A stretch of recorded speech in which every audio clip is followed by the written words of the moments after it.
Hello everybody and welcome to our new Let's Play, Hand of Fate 2. This is a game that I have been looking forward to ever since I found out that it was a thing back during my Hand of Fate playthrough. Now, before we get started, I'd like to let you know this is the preview build of the game. This is not the full game. And I do have permission from Defiant Development to upload videos so long as I'm doing them after, or letting them go public after the embargo is dropped. Now, I do intend to do the full game of this, but I also intend to do the first 3 challenges of the preview build.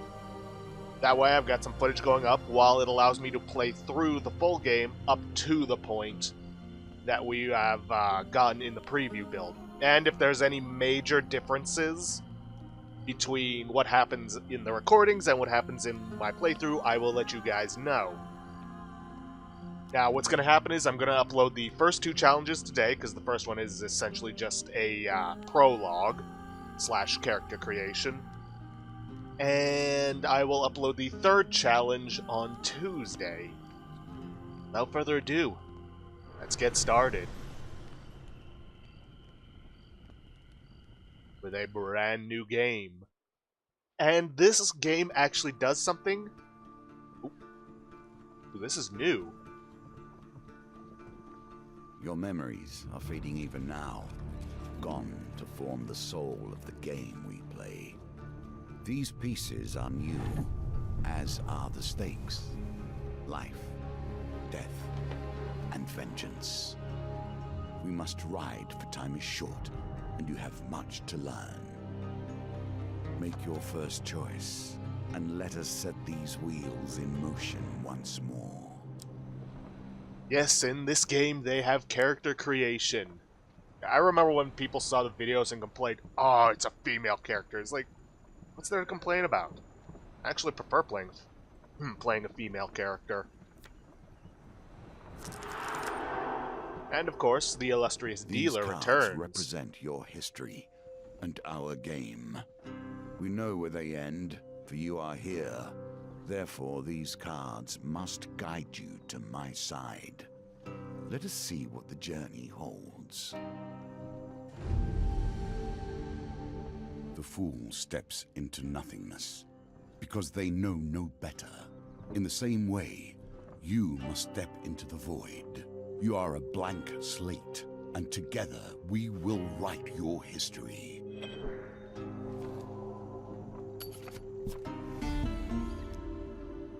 Now, as I was saying, one of the things this game does that I really love, multiple save files, which was something I complained about in the first game. Another minor change is that before you get into combat, if there is combat, you can open up your inventory and change up your equipment, if necessary. Now, we don't really have anything to change, so there's not much point. Forest ambush. You've stumbled many miles through this forest in search of the thieves who robbed you. Though exhausted and hungry, you are determined to reclaim your father's amulet. You finally catch sight of the thieves hacking a large tree and arguing among themselves. Let's move closer to eavesdrop. And here we see the classic... Every element of the game has been improved, even those that seem at first glance familiar. And here we see the Do not worry, you will soon understand the nuances. Here we see the return of the 4-card Monty, which was the only chance game in the previous Hand of Fate. But there are 3 others that we may or may not see along the way, at least in these preview builds. Creeping forward, you overhear their leader spouting orders. It's simple. The idiots walk down the road, you push the tree and jump out. They'll be too scared to put up a fight and we'll get rich. Why don't we just jump out and stab him, one retorts. Another hooded figure chimes in. Yeah, corpses don't put up a fight either. Frustration rises in the leader's voice. The Empire doesn't care if a few farmers lose some sprouts. But drop a corpse on the Royal Road and the place will be filled with soldiers before you've even spent the coin. We don't need that trouble. Now quiet, here they come. You soon spot a group of farmers coming around the corners, bringing their wares to market. The thieves fell the tree into the path of the unsuspecting farmers and leap out, weapons brandished. Give us all your food. Now, we could help the thieves, but I'd much rather leap to the farmer's defense, because that's just the type of person I am. You draw your weapon with practiced skill. Well, you lads handle this. I'll meet you when you're done. Yeah, don't count on that. And here we have a new loading screen. Very, I think it was 2001: A Space Odyssey that had that colorful tunnel. I don't know, correct me if I'm wrong, which I probably am.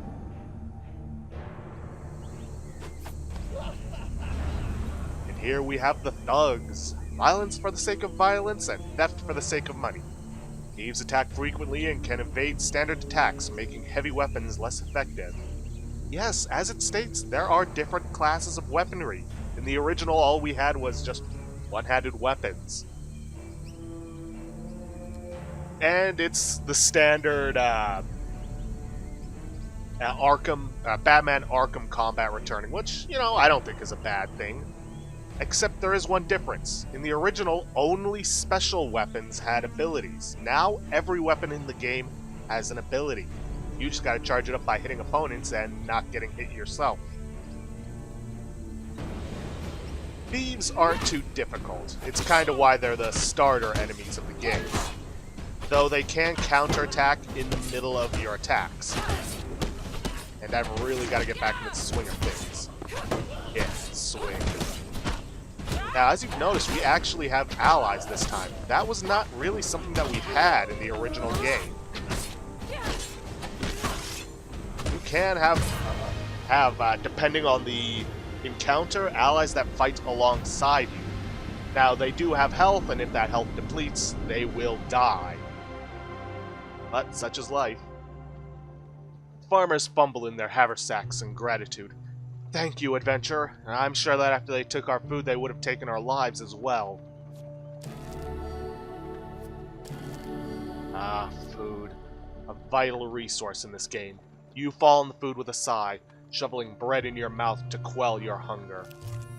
Your satisfaction lasts only a moment before you realize your father's amulet is not among the takings. Their leader must still have it. You set to your feet, determined to find him. And this is the board game that we will play upon. Each of these cards represents, according to the dealer, a different memory of our character. Now, whenever you move a space, you activate an encounter, but you also consume some food, and if necessary, regain some health. Now, if you run out of food, you can still go on, but you will lose 10 health for each step you take without food.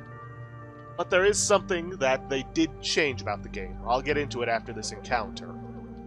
While enjoying a moment beside the fire, you spy a strange figure approaching your camp. It's a goblin, dressed in what must pass for goblin finery. From beneath a filthy fox pelt serving as an ill-fitting wig, the goblin winks at you with wild red eyes. Aha! I've been roaming for hours trying to find you. We must get this over with quickly if I have any hope of getting to all the people on my list before sunrise.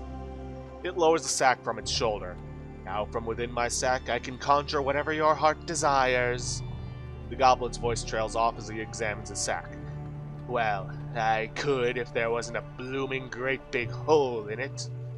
His head disappears entirely into the bag. His bulbous nose protrudes from the breach. A new plan, then. The goblin pulls out his last trinkets. Let's see, we got a soldier's sword. Critical strike. Against northerners, riposte deals 125% more damage. That's another faction we have yet to face. And it's one-handed. Let's see, we've also got the warrior's axe, which is heavy. Deals extra damage, or requires less damage to knock down corrupted enemies, yet another faction we have yet to face. However, it is heavy, and I know for a fact that in this particular part of the game, we're not going to be encountering anything more than thieves, and heavy weapons are not useful against them. We could also go for a shield, which will grant us 10 defense. You see, unlike in the previous game, all forms of armor, shields, headgear, I'm not sure if gloves are still a thing. I don't think they are because I've never found any. But all bits of armor provide defense. I could go for the shield, but I think I'd much rather go for the soldier's sword. Get that little extra damage. Plus, the critical strike will be useful. A wise choice. Now I must go. There are others I must visit before I can rest. Goblin runs off into the night, his fox wig flapping in the evening breeze. You can change equipment in the inventory. Yeah, although we have already changed it. Now, here's something I was mentioning. You can actually backtrack over encounters that you've already completed and not consume food, which was not something that was in the original Hand of Fate unless you are playing the Explorer's Twist of Fate. But it also means you can't go... This card has a token. Can you find it? However, it does also mean you can't go back and forth over tiles to regain health without the cost of food. But there is something that we can do later on that will show us, though that will allow us to do that. Your journey through a forest is interrupted by an inquisitive child. Are you searching for the forest folk? My uncle says that they used to walk these woods giving out gifts. I want to find one and ask for a lemon cake. As they dash off to peer under a nearby log, the child shouts back, "Remember, if you meet the forest folk, get me a lemon cake." In the other direction, an eerie song hangs in the air. You attempt to find its origins. Now, you can, in a way, track the cards, but you can really only track the top card, and of course we fail. Spend an hour traveling in circles until night falls, bringing an unnatural silence to the forest. Well, shoot. Oh well, next time. Figures. 3 cards are a complete success, and I managed to pick the one that's a failure. Now, if we had gotten that card correctly, we would have earned a token. That token, whether we fail or succeed at the challenge, is ours to keep and will give us new cards to add to our deck. Nothing could be more fitting now than meeting the mage who started this all. Or at least, started it all for you. Missing some subtitles there. The trail of fallen trees and distraught farmers leads you to the thieves who had stolen your amulet. It seems their infighting has only gotten worse. The bandits surround their former leader, weapons drawn. Everyone will get their fair share. There's no need for violence, the leader implores. Whoever heard of a thief talk about fair shares, spits one. You turn up and boss us around. We've barely stabbed anyone. It's been days since I stabbed someone. Days! Their leader notices you approaching and waves you over. As much as I'd love to continue this discussion regarding stabbings, I'm afraid I have urgent business with my associate here. As he greets you, he whispers, "Keep me alive and there'll be plenty of gold for your trouble. You're gonna pay in blood for your thievery." He grins. "Here's a thought. Does it have to be my blood, specifically? Kill my associates and I will gladly return your amulet."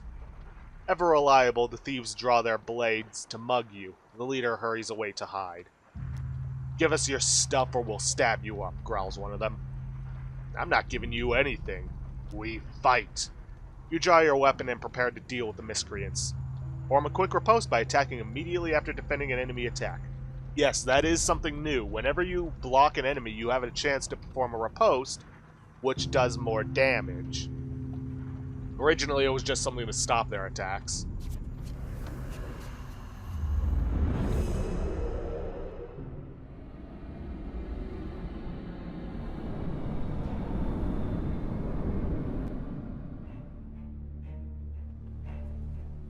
Bring it on. Let's see how you deal with my soldier's blade.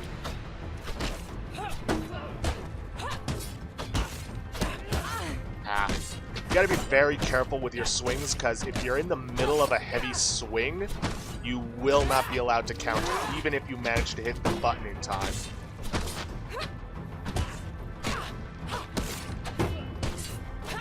Not getting me that easily.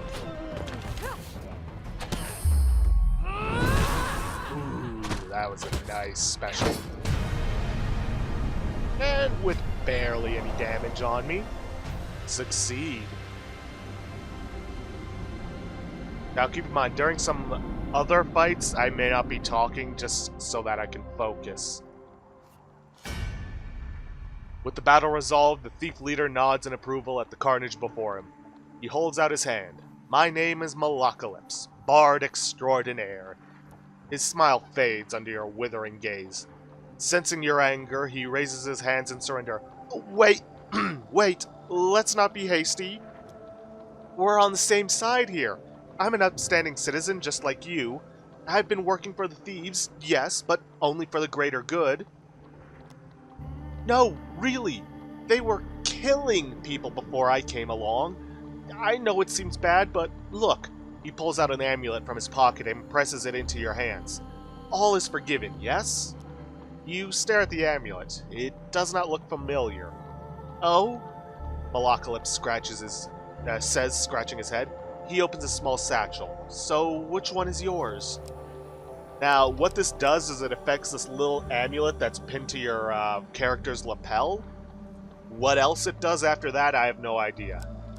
Not going for the lion, the pharaoh, the ox. I'm gonna go for the eagle, because eagles are awesome. The eagle amulet. That suits you. Very similar facial structure. Say, you know what? I'm lonely, you're lonely. We should work together. We should probably get to know one another, seeing as we're going to be friends for life, Malacalypse says. Tell me, where are you from? And here we get into the rest of the bulk of the character creation. And don't worry, that stuttering isn't the video unable to handle the resolution. That's just game loading. And now we get to see our character's face.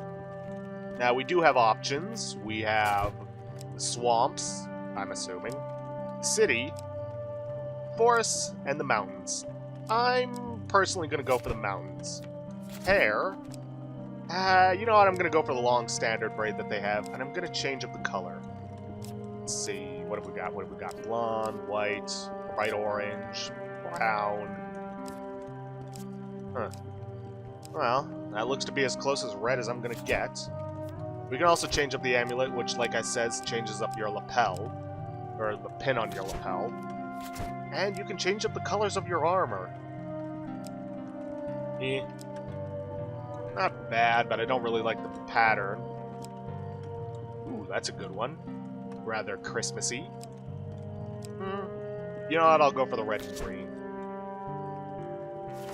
Now, you can change your appearance later on. So, don't worry if you find you don't actually like your character's appearance anymore.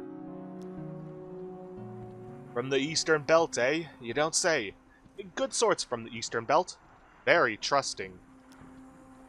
Oh, by the way, I mean, we, friend, owe money to Vignus of the Thieves Guild. He's quite angry at us. We should journey to Meyerbridge together to appease him. Some gold might help. Although, come to think of it, I'm rather busy, Malacalypse eyes a pretty trader hiking up the road. So, it'd be best if you get the gold and I meet you there. Of course. Alright, may as well start collecting gold. Let us learn what sort you are. Strong? Clever? Wise? The circumstances under which you come here put the lie to that. You enter a competition of strength at a fair. A gold prize is available to the winner. In the first round of the competition, your opponent is the diminutive Roland, a halfling from a traveling troupe of acrobats. And here we see another of the chance games, a These dice. are another small game embedded in our game. Yes, basically what you have to do is roll a die and try to get a target score greater than or equal to the target. Now, once you roll for the first time, you're able to select various dice and re-roll them. And of course, we get the exact same roll. The dice are fair, and thus you have lost this round. Oh well, so we don't get the gold. You are shocked by Roland's strength. You learn not to underestimate acrobats, or halflings. You are knocked out in the very first round and receive only a pittance. Gold is gold. Gold is essentially, well, the same as it is in every other RPG. You use it to buy stuff, food, equipment, etc. Sometimes information. You take the lesser reward for losing in the competition of strength. When you return, a new contest will begin. Water is a symbol for the many thoughts that churn beneath the surface. What is it you're thinking of? What concern is worrying at your mind? Let it fall into the waters beneath. My concerns or my character's concerns, because those are two very different things. While crossing a stone bridge, you suddenly find yourself confronted by a villainous band. Ooh, the Fort of Steel. You could stand and fight the fiends or throw yourself to the mercy of the river below. Now, we don't have a heavy weapon, which would be good to use against the Fort of Steel, but oh well, we can still beat them with a sword and shield. And I intend to stand and fight, because we can get some good stuff from this.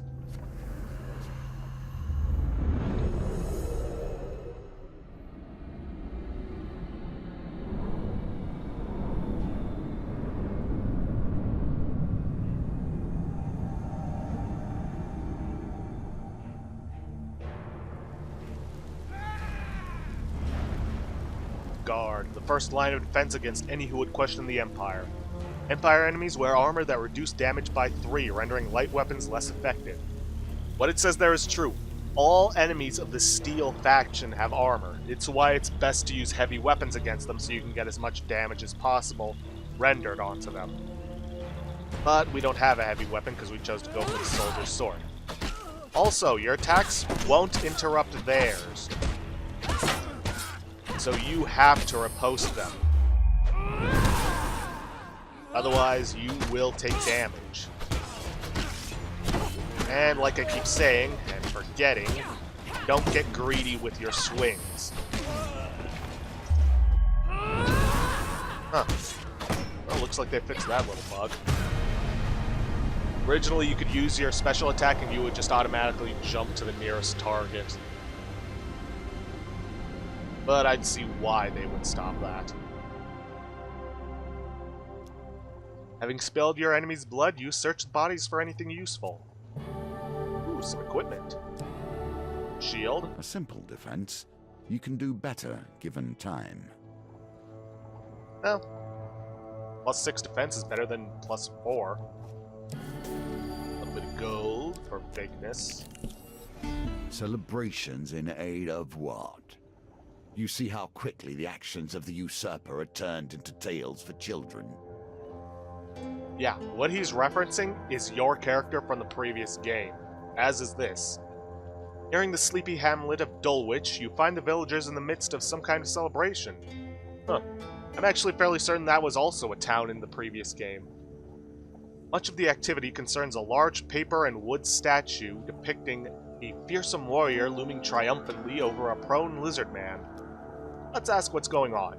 A friendly stablehand explains. In a bygone age, our town was beset by half men, half lizards, referencing the Scales faction from the previous game. There was no food, no respite, and very little hope.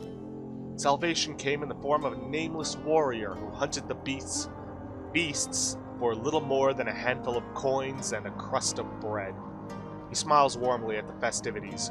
We honor the warrior like this. The statue is filled with food and gold, and we take turns smashing it to bits with a club. You're welcome to join us, and you may keep whatever falls out. Alright, let's follow the parade. The parade ends in the town square. You watch as the villagers take turns smashing the statue with a club and gathering the food and gold that spills out. The local notices your interest and asks if you would like a turn. Why not? Ah, huge success. That would be good to get. I think it might be this one? No? Alright. Regular success is nice. The club strikes the chest of the treat-laden beast. Some gold falls out.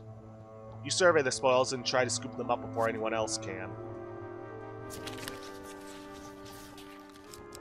This one? Yeah, 15 gold. Would you like to try to gather more? No, because I know that gold card is going to be replaced with a failure card, and I'm not going to take my chances. And let's head down here, because logic The dictates roads that... have become even more deadly since the Empire has come to power, despite their promises of the opposite. Because based on logic, that card is the final one. The road ahead is blocked by an overturned carriage and a woman calling for help. Please help! I've been robbed by a band of thugs. Is there anything you can do? Sure, let's help out. And we reached the target score. And Victory. surpassed it. You are learning. Thank you, the woman says as you help her from the carriage. Please accept this as a token of my gratitude. Now, if you failed the dice roll, you would have instead been attacked by a bunch of bandits. Ooh, a little extra health before the fight is always nice. Here we come to the end of the beginning. Running errands for mages. Now, This will become a theme, I dare say. you arrive at Mire Bridge as the sun begins to dip below the horizon. This is one thing that I am so grateful that they added to the game. The ability to turn back once you found the final card, if you haven't finished exploring. That was one thing I really hated about the original Hand of Phase. Like, well, I'm low on health, let's go to this next card, see if I can get something to help me. Nope, final boss, gotta fight him no matter what. That was annoying. You find Malacalypse perusing a selection of cheeses by the market. Ah, if it isn't my good friend and the adventurer. Good friend, the adventurer. Did you bring the gold? Vignis has arranged to meet at the graveyard. Yeah, let's go. You wonder whether the spot was chosen for its seclusion, or for easy body disposal. Vignis greets Malacalypse with a sly grin. Looks like you turned up after all, and with a lackey in tow. We had our doubts, you know. Vignis cracks his knuckles and giggles. Well now, Malacalypse, convince me. What's to stop me from cutting off your head today? You'll reveal your gold as Malacalypse scrounges in his pockets for some too. The heavy satchel of riches lands at Vignis's feet with a thud that echoes through the silence of the cemetery. That's our deal done, Malacalypse says, worry obvious in his voice. No need for any further troubles. I'm sorry, Mal. You should have known the guild was never going to let you pay with cash stolen from our members in the first place. Yeah.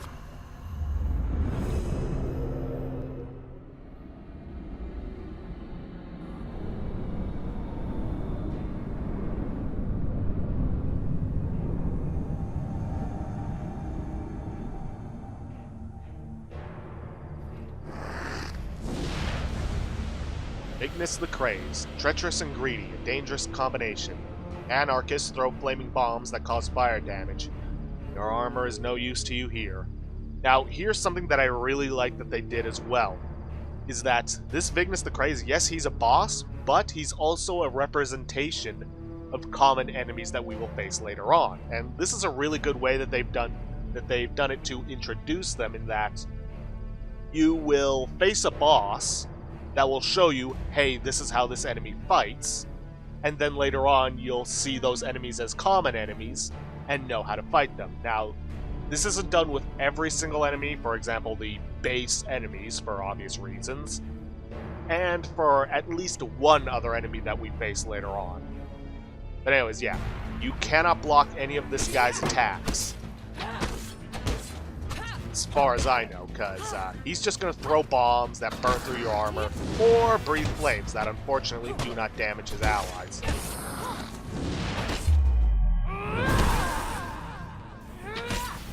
Ooh. Unfortunately, I was a little too close to be able to evade that. But yeah, whenever an enemy uses a ranged attack like that, well, a ranged explosive attack, which I've only seen one type of enemy do that, that's the Anarchist of Greed. They will put an indicator on the ground to show where it strikes. Now, an Anarchist on its own is really not all that difficult. Just strike them until they do their fire-breathing attack, which is the only thing that they can use against you. And, ooh, finishers. and then just dodge out of the way. When it becomes real dangerous is when there are multiple anarchists, and they also have buddies with them. Ooh. Malacalypse scratches his chin thoughtfully. It seems you could do with someone savvy to help you navigate these tricky matters of diplomacy. Like maybe killing everyone wasn't the best idea. Come, let us discuss our partnership over an ale or two. Do I have any say in this? And for that matter, why did I bother helping this guy? But it doesn't matter. We have beaten the fool and started our journey. Well done. You have cleared the first challenge, and now we can move on to the next. And I am so glad that they took out the flash of light whenever a token is revealed. Ooh, Cardinal Blight, that's a good one. Bastion of Purification, that's useful against the corrupted. We also got Market Thief, Tarts, Pies, and Exotic Lies, Fork in the Road, and Arm Wrestling. For befriending Malacalypse, we get Malacalypse's Problems. Or Problem, and the Trickster. Yes, there are companions in this game that can join you in battle, but they can also help you in other ways. And they come with their own stories.